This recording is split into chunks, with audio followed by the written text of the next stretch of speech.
ඔස්ට්‍රේලියාවට එන්න බලන් ඉන්න ඔයා මේ ගැන දන්නේ නැත්නම් මේ වීඩියෝ එක බලන්න අනිවාර්යෙන් ස්කිප් කරන්න එපා. 482 වීසා එකට ඔයා ඔස්ට්‍රේලියාවට එන්න බලන් ඉන්නවා නම් අනිවාර්යෙන් මේ වීසා එක අවුරුදු දෙකකට වඩා වීසා එකට එන්න බලන්න. මොකද ඒක PR පාත්වය එකට හරි ලේසි වෙනවා. සාමාන්‍යයෙන් අපි හිතුවත් අඩුම්පඩි 79000යි කියලා. ඒ කියන්නේ වාට සතියකට හම්බෙන්නේ $1275. එතකොට ඔයා දන්නවද සාමාන්‍යයෙන් සතියක ඔස්ට්‍රේලියාවේ 2 bedroom apartment එකක් 2 bedroom house එක රෙන්ට් එක කීයද කියලා? $450යි $650යි අතර වෙනවා ඉන්න පැත්ත අනුව. ඉතින් එහෙම බැලුවම ඔයා හිතලා බලන්න ඔයාගේ පඩියෙන් භාග්‍යයට ඔන්න මෙන්නම යන්නේ ඔයාගේ රෙන්ට් එකට. ඒ කියන්නේ ඉලෙක්ට්‍රිසිටි වතුර ගෑස් බිල් නැතුව. සමහර තැන්වල ඒ බිල් ඉන්ක්ලූඩ් වෙනවා. සමහර තැන්වල නැහැ.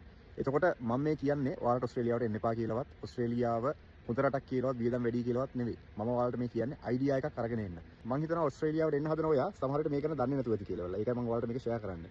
ඉතින් ඔයාගේ යාළුවෝ ඉන්නවා නම් අනිවාර්යෙන් ඔස්ට්‍රේලියාවට එන්න try කරන්න. මේ දේ ෂෙයා කරන්න යාළුවත් එක්ක. රෙන්ට් එක ඔය වගේ ගාණක් වෙද්දි අනිවාර්යෙන් වතුර ගෑස් බිල ඔයාට එන්නේ මාස 3කට සැරයක්. පළවෙනි පාරෙන් රට ඇතුළට ආපුවම ඔයාට chance එකක් හම්බෙනවා. ඒ වතුර ගෑස් බිලට පොඩි ඩිස්කවුන්ට් එකක් හරි සමහරවිට ෆ්‍රී හරි හම්බෙන්න.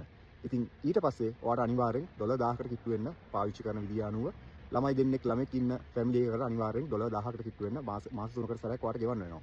ඊට පස්සේ ඔයාට ඊළඟට යන වියදම තමයි ඔයාගේ ළමයිගේ අධ්‍යාපනයේට ඉස්කෝලේකට යන සල්ලි. මොකද এডুকেෂන් ෆ්‍රී නෑ. ඉන්න පැත්ත අනුව ඉස්කෝලේ ගාණ වැඩි වෙනවා. හැබැයි මේ දේ ගැන අමතක කරන්න එපා. ඔයාට ඉස්කෝලේට ලක්ෂයක් වුණත් පේමන්ට් ප්ලෑන් එකක් දාගෙන ඔයාගේ පඩියෙන් 100 250 20 කැපෙන විදියට ඔයාට දාගෙන ඒක ගෙවන්න පුළුවන්. කවදාවත් හිර කරන්නේ නැහැ. ඒ කියන්නේ ඒගොල්ලෝ හැමතිස්සෙම දේවල් කරන්නේ ඔයාට ගෙවන්න පුළුවන් වෙන විදියට.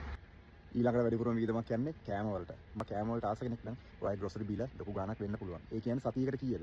$200ක් 250ක් 300ක් අතර අනිවාර්යෙන් එක එක සීසන් වලට ග්‍රොසරිස් වලට වියදම් වෙනවා. ඒ කියන්නේ වින්ටර් එක කාලෙට සාමාන්‍යයෙන් පළතුරු එළවලු වල ගාණ වැඩි. කන්න බොන්න තියෙන ඔප්ෂන් උත් වැඩි, සීතල නිසා බඩගිනි හැදෙනවත් වැඩි. ඉතින් ඒකකින් දැරලා ජරාව දේවල් ගොඩාක් කැවෙනවා. ඉතින් එහෙම වුණාම අනිවාර්යෙන් $200ක් 250ක් යනවාම තමයි සතියකට.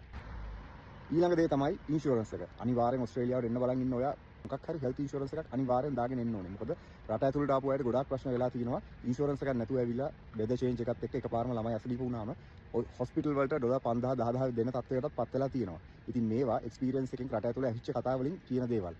ඊළඟට යන වියදම තමයි ඔයාට වාහනයකට යන වියදම. මොකද ඔස්ට්‍රේලියාවට එන කට්ටිය වාහන අඩුවටක් තියෙනවා. ඒ මදිවට ඔයා වැඩ කරන තැන අනිවාර්යෙන් ළඟපාත නෙවෙයි තියෙන්නේ. ඔයාගේ ලයිෆ් එක චුට්ටක් බිසි වෙනවා. ඔයාට වැඩ කරලා ඉවරන ගාම ළමයි පිකප් කරන්න යනවා ඉස්කෝලෙන්. එහෙම නැත්නම් ළමයි ඉස්කෝලේට දාන්න යනවා. ඒකින්ද අනිවාර්යෙන් වාහනයක් තියෙන්න ඕනේ. එතකොට වාහනයක් තිබ්බම ඔයාගේ වාහනේට සර්විස් එකට පෙට්‍රල් වලට යන ගඩන් බලපුවම අනිවාර්යෙන් සතියකට $50ක්වත් ඔයාට යනවා ඒ වල වියදමටත්.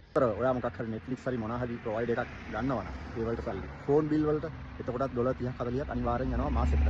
ඉතින් වියදම් කිව්වට quality of life එක ඔස්ට්‍රේලියාවේ තියෙන ඒක වෙනම ලෙවල් එකක තියෙන. ඉතින් ඒක ඔයාට වෙන රටවල් එක්ක සුදන්න බෑ. ඉතින් මම කියන්නේ ඔයාලට එන්න එපා කියලා. මම ඔස්ට්‍රේලියාව ගැන වැරදි කියන්නෙත් නෑ. අපිට සෙටල් වෙන්න අමාරුයි කියන්නෙත් නෑ. මම ඔයාලට කියන්නේ ඔයාලා දේවල් දැනගෙන එන්න. දැන් මගේ අන්තිම පොයින්ට් එකත් මම ටච් කරගෙනම යන්න. ඒ කියන්නේ ණය වෙලා එන්න එපා කියන එක. ණය වෙලා එන්න එපා. ඒ චෙල්ලට 30 40000 ගෙවලා එන්න එපා කියන්නේ මෙන්න මේ හේතුව හින්දා. මොකද ඔයා ණය වෙලා ආවොත් එහෙම අවුරුදු දෙකකට පස්සේ හරි අවුරුදු දෙකකට ඉස්සෙල්ලා හරි වාගේ ඕන කැමති නම් ඔයාට PR දාන්න පුළුවන්. එහෙම වුණාම ඔයාට ආයෙත් PR එකකට ලොකු මුදලක් යනවා. ඉස්සරහ වීසා වලට සල්ලි ආයේ ඔයාට ස්කිල් ඇසස්මන්ට් එකක් නිකන් හරි අවුරුදු දෙක පැනලා කරන්න උනොත් ඒවල එතෙන්ට සල්ලි යනවා. ඒ කියන්නේ ඔයා ණය වෙලා આવුත් ඒවල ඔයා ණය ටික ගෙවන්නම ඔයාට අවුරුද්දක් එකමාරක් අනිවාර්යෙන් යනවා. මහන්සි වෙලා වැඩ කරන වයිෆ් කෙනෙක් හරි පාර්ට්නර් කෙනෙක් හරි ඉන්නවා නම් අනිවාර්යෙන් ඔයාට ඒ ටික ඉක්මනට ගෙවලා පුළුවන්. ඒ වුණාට ඔයා පොඩ්ඩක් කල්පනා කරලා බලන්න ඕනේ. ඔයා එද්දි අනිවාර්යෙන් ණය අඩුවෙන් එන්න. මොකද එහෙම වුණොත් ඒවල ඔයාට පටන් ගන්න තියෙන ජීවිතේ හරිම ලේසි. ඉතින් මේ වගේ තොරතුරු දැනගන්න පේජ් එක ෆලෝ කරලා තියාගන්න. ඔස්ට්‍රේලියාවට එන්න හදන යාළුවෙක් ඉන්නවා නම් එයාටත් මේක ෂෙයා කරන්න. මම ඔයාලට තව වීඩියෝස් වලින් තව මේ වගේ වැදගත් දේවල් මම තොරතුරු අරන් ඉන්න මොන හරි දෙයක් අමතක වුණා නම් කවුරු හරි කමෙන්ට් එකක් දාගෙන යන්න.